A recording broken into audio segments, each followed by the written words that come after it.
नमस्कार। आज हम पॉलिटिकल साइंस में एक महत्वपूर्ण टॉपिक है चुनाव। तो हम चुनाव विषय पर आज हम देखेंगे कि चुनाव है क्या, चुनाव कहते किसे हैं। तो सबसे पहले ये समझा जाए कि चुनना किसे होता है, चुनाव होता कैसे है, चुनाव कहते किसे हैं। तो चुनाव जैसा कि हम अपने समाज में, अपने क्षेत्र में आए दिन हम देखते हैं कि कुछ ना कुछ चुनाव होता है। जैसे मान लीजिए कि अभी जैसे कहीं कहीं अगर नगर परिषद और नगर निकाय, नगर पालिका के चुनाव हो रही है, तो यहाँ पर हम देख रहे हैं। और इसके अलावा भी हमारे यहाँ विधान परिषद, विधानसभा, लोकसभा, राज्यसभा और राष्ट्रपति का चुनाव होता है। तो हम ये देखेंगे कि इतना बड़े देश में आखिर ये चुनाव का काम कैसे होता, कैसे है, ये करते कैसे हैं। तो कहीं ना कहीं कोई संगठन होगा, कोई एक संस्था होगी जो इतने बड़े कार्यों को इतने बड़े देश में सुचारू रूप से चलाती है। तो सबसे पहले हम जाने कि चुनाव का मतलब होता है कि चुनाव वह प्रक्रिया है जिसके माध्यम से हम अपने जनप्रतिनिधियों को चुनते हैं। फिर एक बार याद कर लीजिए, चुनाव वह प्रक्रिया है जिसके माध्यम से हम अपने जनप्रतिनिधियों को चुनते हैं और वो संसद या विधान सभा में जाकर सरकार का गठन कर नीतियों का निर्माण करते हैं। तो मुख्य ऑब्जेक्टिव क्या है? सरकार का गठन होगा। मुख्य ऑब्जेक्टिव क्या है? नीतियों का निर्माण की जाएगी। वो नीतियाँ कैसी होंगी? तो जन कल्याण के हेतु होंगी।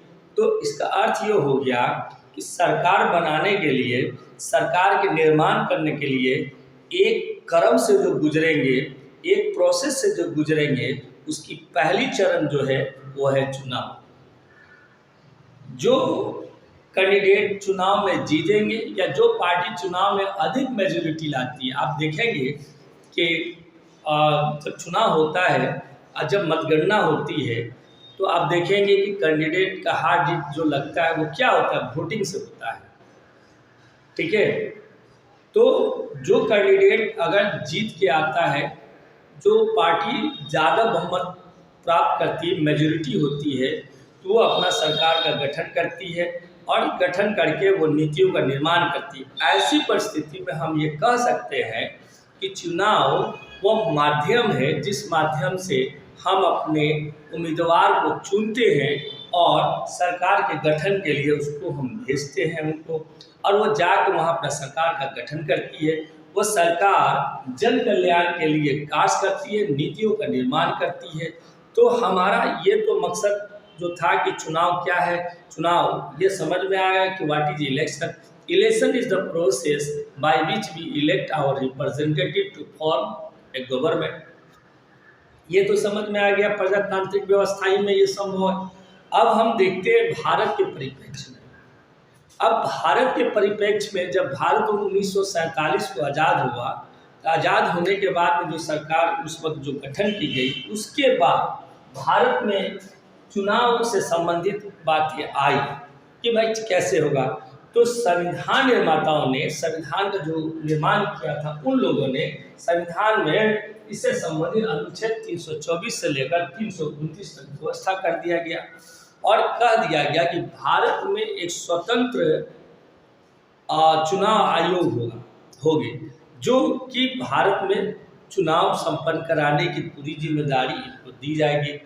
और ये गठन किया गया और इनको अधिकार दिया गया कि ये संपूर्ण भारत में चुनाव कराएं।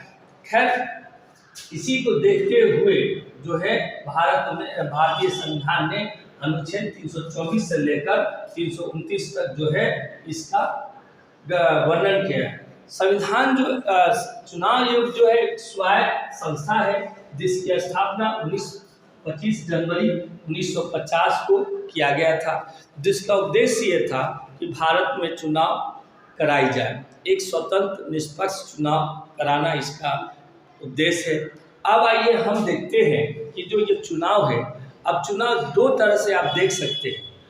क्योंकि भारत में द्विस्तरीय सरकार है, आप देखते हैं कि भारत में एक केंद्र सरकार है, एक राज्यों की सरकार है। ठीक है।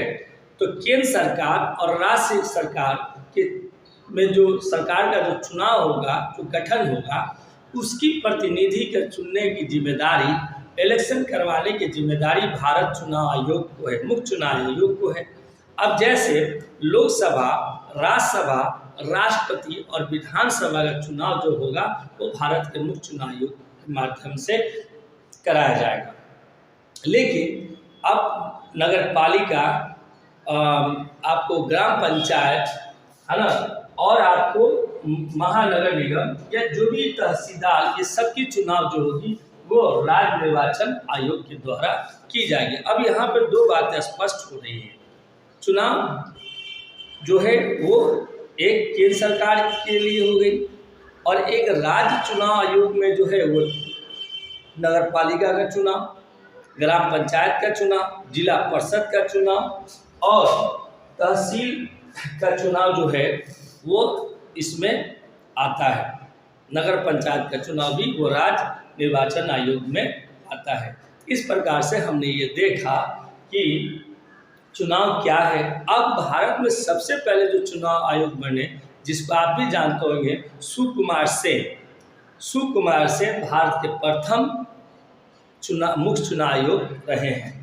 अब हम देखते हैं कि वर्तमान में जो मुख्य चुनाव आयोग है, जिनका नाम है राजीव कुमार, जो है वो मुख्य चुनाव आयोग थे। इनके अलावा भी 2 आयोग होते हैं, ठीक है। जो मुख्य चुनाव आयुक्त के अलावा भी 2 आयुक्त होंगे, जिनकी नियुक्तियां किसके द्वारा होगी भाई? तो इनकी नियुक्तियां जो होती है वो राष्ट्रपति के द्वारा की जाती है। अब यहाँ पर ध्यान रखना है कि मुख्य चुनाव आयुक्त की नियुक्तियां किसके द्वारा होगी? तो राष्ट्रपति के द्वारा होगी। अब आप एक राष्ट्रपति का जब पढ़ेंगे तो उसमें आप देखेंगे कि राष्ट्रपति को हम आसानी से उनके पद से नहीं हटा सकते हैं, क्योंकि उनको उनके पद से हटाने के लिए हमें संसद में एक बिल लाना पड़ेगा, जिसका हम लोग कहते हैं इम्पीचमेंट, है ना, महाभियोग। ठीक इसी प्रकार से अगर हम मुख्य चुनाव आयुक्त को हटाना होगा तो हम संसद में महाभियोग लाएंगे। अगर संसद उसको पारित कर देती है तो वो फिर अपने पद से हटेंगे। ऐसे भारत के मुख्य चुनाव आयुक्त अपने 65 साल के आयु तक कार्य करेंगे। इनका कार्यकाल जो होता है वो मुख्यतः 6 साल का कार्यकाल है। ये 6 साल तक अपने पद पर बने रहेंगे और अपने कार्य को करेंगे। तो इस प्रकार से हमने देखा कि भारत में जो है चुनाव की जो जिम्मेदारी है वो चुनाव भारत के मुख्य चुनाव आयुक्त को है, और चुनाव आयोग जो है वो संपूर्ण भारत में एक स्वतंत्र निष्पक्ष चुनाव संपन्न कराते हैं। आज के वीडियो में हमने ये देखा कि इलेक्शन क्या है, इलेक्शन कैसे होता है, और जो प्रतिनिधि जीतते हैं वो जाते हैं तो फिर क्या करते हैं, चुनाव कैसे होती है, चुनाव कैसे संपन्न कराई जाती है, चुनाव की क्यों आवश्यकता है। तो इन टॉपिकों को हमने बताया।